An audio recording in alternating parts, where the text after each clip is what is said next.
Oke, bismillahirrahmanirrahim. Assalamualaikum warahmatullahi wabarakatuh. Selamat sore teman-teman. Ini kita sedang ada di di Ciputat ya, Ustaz. Sekarang kan lagi Ramadan, Ustaz. Udah gitu PSBB lagi. Kegiatan anak-anak gimana, Ustaz? Tetap berjalan sebetulnya. Cuman pembinaan anak pang dan anak jalanan di kolong jembatan Tebet depan stasiun itu sekarang ditutup dulu karena PSBB ya, untuk hampir sebulan lebih ini. Nah, tetapi bagi anak pang, anak jalanan yang memang tinggal mondok di kantor saya hingga hari ini malah justru lebih intensif. Ini udah 2 kali dia sebelum Ramadan saja dia persiapkan 3 hari puasa. Habis itu intensitasnya dengan kholwat ya, kita menyendiri di situ, tidak keluar kamar 3 hari. Habis itu 3 hari lagi yang kedua. Habis itu begitu pas Ramadan intensitas tadarus Qur'annya kan lebih banyak. Bahkan sekarang ini yang tadinya kan hanya bisa baca alif ba ta ikro 1 ikro 2, sekarang semua sudah bisa baca Al-Qur'an sehingga mereka bisa bertadarus. Iya, jadi tadarus Al-Qur'an. Bahkan imam tarawih sekarang bukan hanya saya, tapi salah satu anak pang sudah bisa saya rekomendasi jadi imam. Iya. Sahur sama bukanya gimana, Ustaz? Oh, aman alhamdulillah, selalu ada rezeki ya. Kalau ada beras untuk dimasak, ada indomie dan telur untuk dimasak, ya makan. Kalau nggak ada ya puasa lagi gitu. Masih ada ini guys, pengajian kita. Kalau dulu di kolong kan ada biasanya. Oh iya jelas pasti akan ada. Kan saya itu kan mengadakan pengajian di kolong itu kan dengan bacaan kitab ya. Pertama kitab Al-Hikam karya Syekh Ibnu Athaillah. Memang kitab Syekh Ibnu Athaillah ini paling digemari sama anak-anak ini dari segi sastranya ya, karena suka mereka, nasihatnya itu betul-betul indah dan menyentuh hati. Tapi ada satu kitab dari Imam Al-Ghazali namanya kitab Al-Mawaiz fi Ahaditsil Qudsiyah. Al-Mawaiz fi Ahaditsil Qudsiyah. Iya, Imam Ghazali. Ini sampai dijuluki sebagai kitab pang. Kitab pang. Tahu kenapa? Itu karena nasihat-nasihat dalam hadis-hadis kursi itu betul-betul menukik perhatian mereka sampai bikin mereka nangis. Sehingga di kolong kalau jembatan itu rasanya belum pas kalau saya itu belum disuruh baca kitab Al-Mawaiz. Iya, sehingga mereka itu kayak semacam muhasabah, renungan bareng-bareng bersama, muhasabah tentang perjalanan hidup, tentang perilaku sebelum hijrah, pasca hijrah. Dengan membaca kitab Al-Mawaiz tadi, mereka semacam seolah-olah di refresh gitulah, semakin diingatkan kembali tentang pangkal jalan begitu. Lalu yang ketiga kitab Sirul Asror, ya karya Syekh Abdul Qadir Jalani.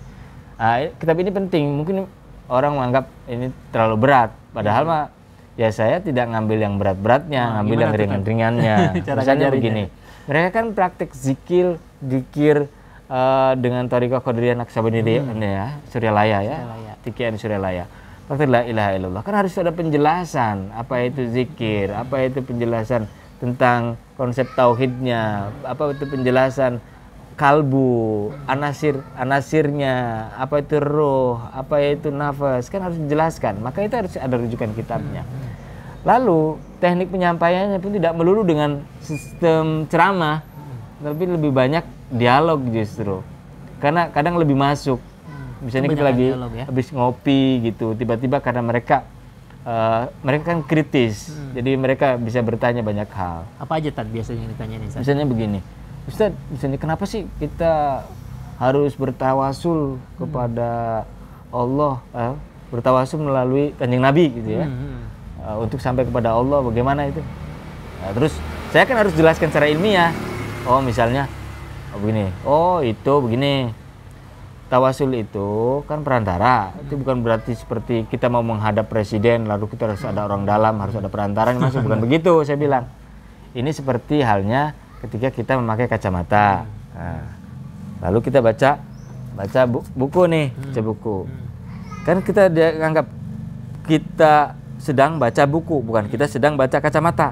Nah, saya bilang kacamata ini diibaratkan Nabi Muhammad gitu, untuk sampai pada kejelasan, untuk sampai pada pemahaman, untuk sampai pada sir, untuk sampai kepada kedalaman tauhid, mau tidak mau harus dulu memahami konsep Nur Muhammad, saya bilang gitu. Harus memahami dan terlalu sering dengan tawasul, harus dengan sholawat. Sehingga apa? Ketika dia mengamalkan sholawat, ketika dia bertawasul kepada Kanjeng Nabi, mereka juga punya pemahaman batin yang luar biasa. Sehingga kadang obrolan semacam itu bisa malam-malam, bisa jam 2, jam 1 malam. Apalagi kalau salah satu di antara mereka ada yang kena narkoba misalnya. Wah, iya. Jadi ini kan menarik, Ustaz. Iya. Ini menarik, Ustaz. Kalau tadi saya dengar Ustaz ini banyak kajian-kajian tentang materi-materi tasawuf yang diberikan kepada anak pang. Kenapa materi ini bisa cocok dengan mereka, Ustaz? Kenapa milih tasawuf? Kenapa milih tasawuf intinya? Saya melihat bahwa tasawuf itu adalah psikologi rohani. Untuk memperbaiki mental yang stres, orang dengan kegalauan tingkat dewa, keterombang-ambingan, kegelisahan spiritual yang luar biasa hanya bisa diobati dengan tasawuf, dengan psikologi rohani. Tentu jangan dipahami tasawuf dengan makom-makom dan akhwal-akhwal tertentu yang bikin orang jadi berjarak ya, jadi orang jadi grogi mau baca tasawuf, udah terlalu berat, jangan terlalu seperti itu. Bagi saya ketika orang menjalankan syariat lalu memahaminya syariat itu secara batin, itu pun tasawuf. Maka saya mengajarkan tasawuf kepada anak pang jalanan itu dari yang sifatnya dasar. Sifatnya dasar apa? Ya mulai dari fikih. Saya mulai ajarin toharo, saya ajarin bersuci, saya ajarin istinja, saya ajarin wudu, ajarin sholat cengkelak-cengkelik. Lalu baru kemudian diajarin apa sih sholat khusyuk menurut Imam Ghazali, bagaimana sih cara memahami Al-Fatihah, bagaimana sih misalnya ketika kalbu bergairah di dalam hati, ada sikap harapan luar biasa ketika sholat gitu, itu roja.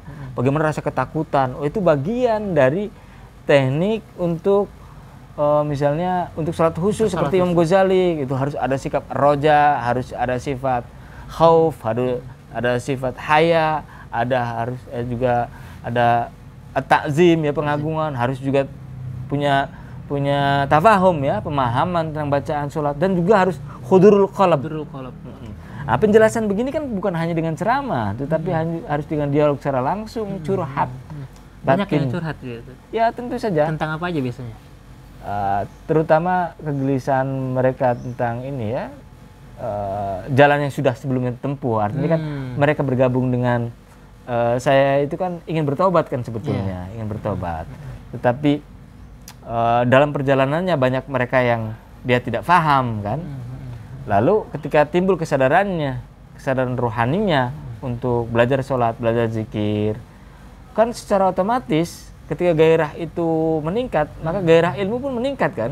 Nah, maka kalau tidak ada yang membimbing, kalau tidak ada dai yang ikut terjun bareng ke mereka, ya akan susah. Makanya ini kenapa mereka nggak mencari masjid, karena dia tidak dapatkan penjelasan itu secara mudah. Kan boleh jadi dia datang ke masjid juga dicurigai kan. Apalagi kalau misalnya sampai ngajarin bagaimana ruku, bagaimana wudu yang benar, terus sampai menghafalkan surat-surat pendek. Setua itu ada umur 25, ada umur 20, dia belajar bacaan sholat, kan malu di masjid dan tidak ada yang ini kan gratis. Iya. Sekarang ngaji aja bayar kan. Tapi sekarang mana ada yang bayar SPP di kolong kan? Di kantor saya nggak ada. Gitu. Menarik Ustaz.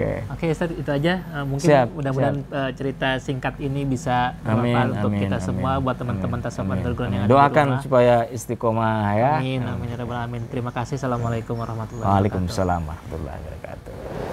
Doakan ini